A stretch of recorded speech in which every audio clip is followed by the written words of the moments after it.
My love, welcome to your weekly forecast for the week of May 11th to the 18th, 2025.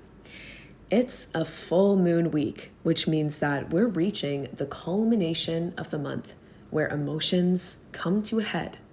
Under a full moon, everything rises up to the surface and gets really clear. It can be clear how we feel, and it can be clear how others feel. And this Scorpio full moon, which starts off our week on Monday, is extra deep and intense because Scorpio is the sign of emotional alchemy, which teaches us how to feel deeply and process thoroughly. So this full moon can deliver a potent dose of healing and maybe a chance to quantum leap through emotional expression. And so it might bring up uncomfortable feelings, but it can give us a chance to release and move on from whatever we don't want to bring into summer and the next big set of changes. Because next week, Saturn enters Aries, starting off the new 2.5-year Saturn cycle. And very soon after that, Uranus will enter Gemini and Jupiter will enter Cancer. So in the next 2 months, the last of 2025's big changes arrive. And this week is all about clearing the way for them. Let's get into the highlights of the week. On Monday, May 12th at 12:56 p.m., we have our full moon in Scorpio. Scorpio is the sign of honesty, truth, personal power, creation, and destruction. Scorpio is the phoenix of the zodiac who continually rises into new expressions of itself, always growing out of the compost or ashes of past incarnations. So this full moon in Scorpio asks, what aspects of your life need to be put to rest in order for you to step forward new, updated, authentic? We can take some necessary step toward rebirth in some way on Monday. Now things can feel all the more intense under this lunation because the full moon will oppose the Sun, Mercury, and Uranus in Taurus. So opposition or conflict can be part of what catalyzes the changes that we feel called to make at this time. They can come from a place of what feels like necessity, even urgency, maybe, with the influence of Uranus. Also on Monday, later on in the evening, Mercury, newly in Taurus, will square Pluto in Aquarius. And it almost seems like after this full moon, we kind of start second guessing ourselves or maybe get a little bit freaked out about the changes that we know we need to make.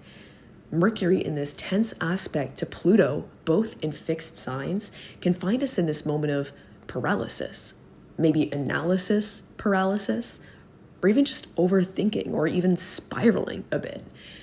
We can't see our next steps so clearly anymore after this burst of motivation to change earlier in the day that we had with the full moon.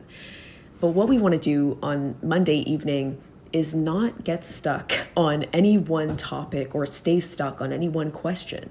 And we just want to let that full moon energy diminish and ride out. It's not so much a time to think clearly or strategically, so much as it is just a time to feel and surrender. And especially under a full moon in Scorpio, we really don't want to get caught in worry or fear or doubt. That can just be really draining and take us to a super intense place, way more intense than it needs to be. Moving forward into Saturday, the Sun will conjoin Uranus in Taurus, and by that point, our whole perspective can be clarified. Saturday can bring breakthroughs and fresh insights and inspired ideas. We just have to be open to receive them. So by the weekend, the full moon energy subsides and we can start to gather up the gems or nuggets of truth that were really brought to us by this lunation. Now on Sunday, Mercury will square Mars and Jupiter will square the North Node, and we can really get moving on Sunday. Mercury in Taurus square Mars in Leo can prompt us to get to work. This weekend, we can really strategize and plan and get fired up about the next steps that we're making. This can be a really dialed in, maybe focused and even competitive type energy. Now, with Jupiter in Gemini squaring the North Node in Pisces, we get to end the week with a little twist of fate or magic in a way. The North Node is about karma and our destiny, and Jupiter is about expansion, luck, and gifts. And so we could experience some kind of fated connections in a way on Sunday, or even get a glimpse into our future. Sunday asks us to see the bigger picture. And so making some time to reflect on the very active last week could bring clarity and understanding around ultimately what this season of our life is about and what we want to do next. Now, next week, the sun will enter Gemini and we move into Gemini season. Saturn will enter Aries. Mercury enters Gemini, squares Mars, and conjoins Uranus. And Venus will trine Mars, and the sun will trine Pluto. Now let's pull some cards for the week of May 11th to the 18th, 2025. What do we need to know about this week and how we can make the absolute most of it?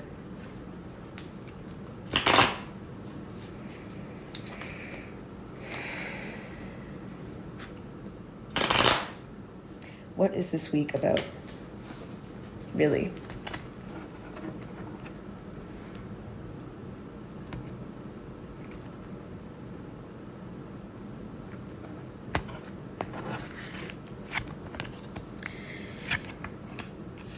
So we have Judgment, the Six of Wands, and the Five of Wands.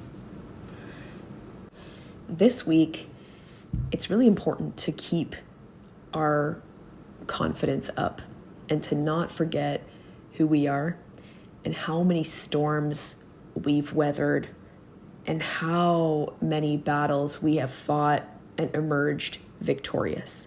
We have moved through big challenges in the past and scary times, uncertain times, times that tested us to the maximum. And here we are, still standing.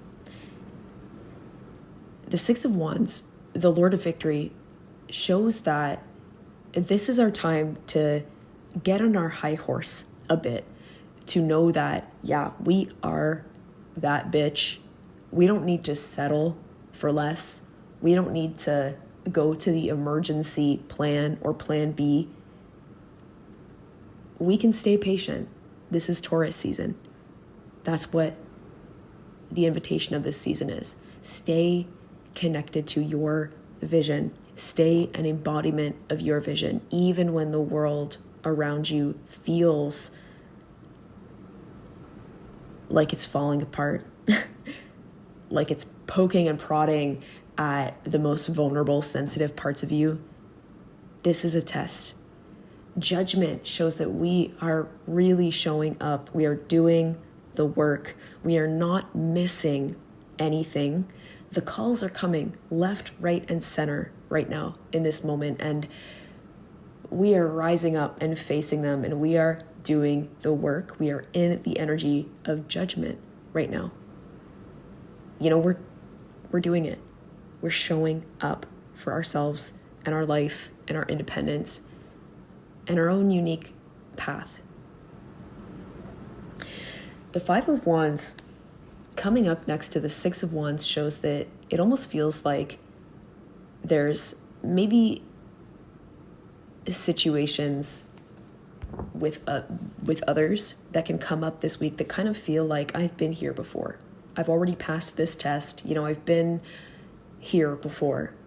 And what we want to do this week is notice what feels familiar, what emotions come up, what situations come up that feel like,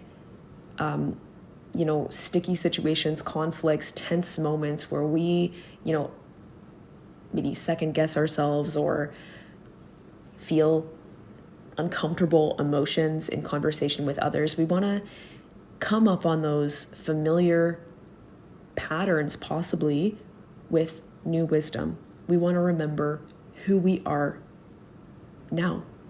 We want to stick with ourselves in the present moment and not revert back to old ways, because we do really have a chance to quantum leap in a way this week. We're starting the week with a full moon in Scorpio. It'll be the most intense full moon of the year, the most alchemical full moon of the year. So we're starting the week on a transformational note. Like the energy is rich and fertile for transformation, for emotional alchemy this week.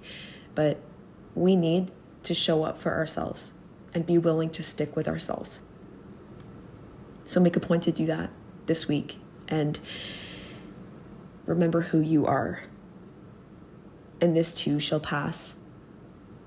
And it is, maybe a rite of passage to some next phase. After judgment is the world in the tarot, the very last card in the whole sequence. So we're almost on the other side of some whole journey. And this is the last hurdle in a way. So whatever you're moving through, even though it kind of feels like maybe you're going through it right now, the Five of Wands can feel like a whole lot of cooks in the kitchen, a whole lot of maybe messy collaboration energy, a whole lot of, I don't know, up from down. Who knows up from down? Where's the map here? Even though it can feel like that, there's a deep part of us that is never lost, that is always connected to our true north. Stay connected with your inner compass. We're going through maybe a whole bunch of different experiences on all levels right now because it's part of our purpose path.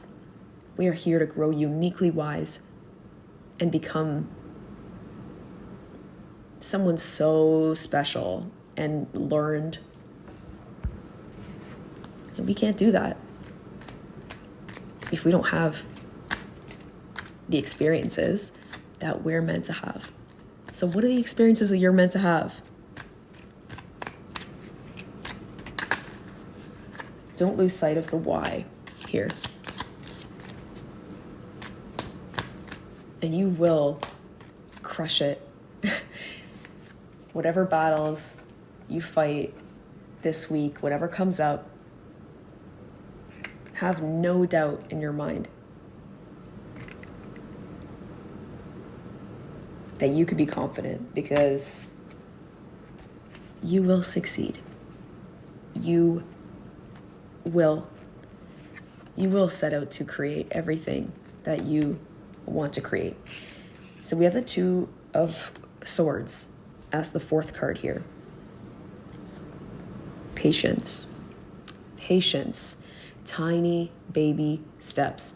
The Two of Swords can show us in this moment of feeling at a crossroads, indecision, second guessing ourselves, stuck maybe.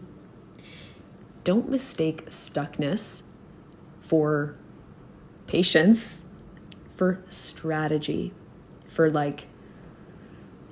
not rushing, not forcing, not pushing. We don't want to do that. There is no rush to be who we meant, or who we came here to be, right? The Two of Wands is there's such a thing as divine time.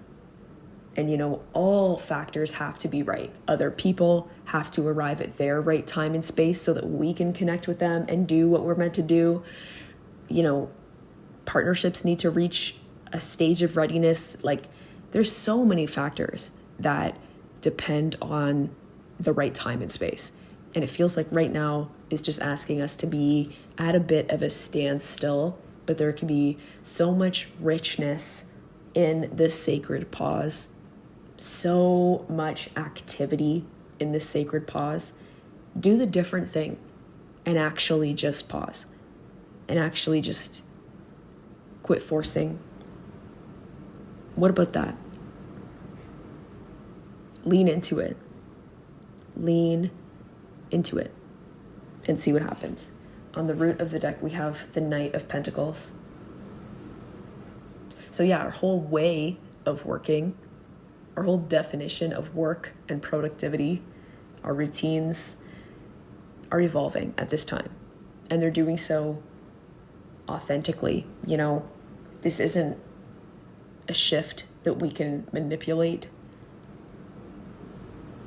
it's one that has to really kind of arrive and like express through us in a way.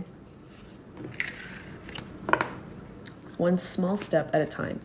I always feel like with the Two of Swords, it's really important to not underestimate the tiny steps that we make. The tiniest little needle moving steps make all the difference. That's the reminder of Taurus. My love, I hope this offered you some helpful food for thought.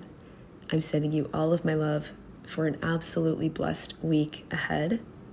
Until next time.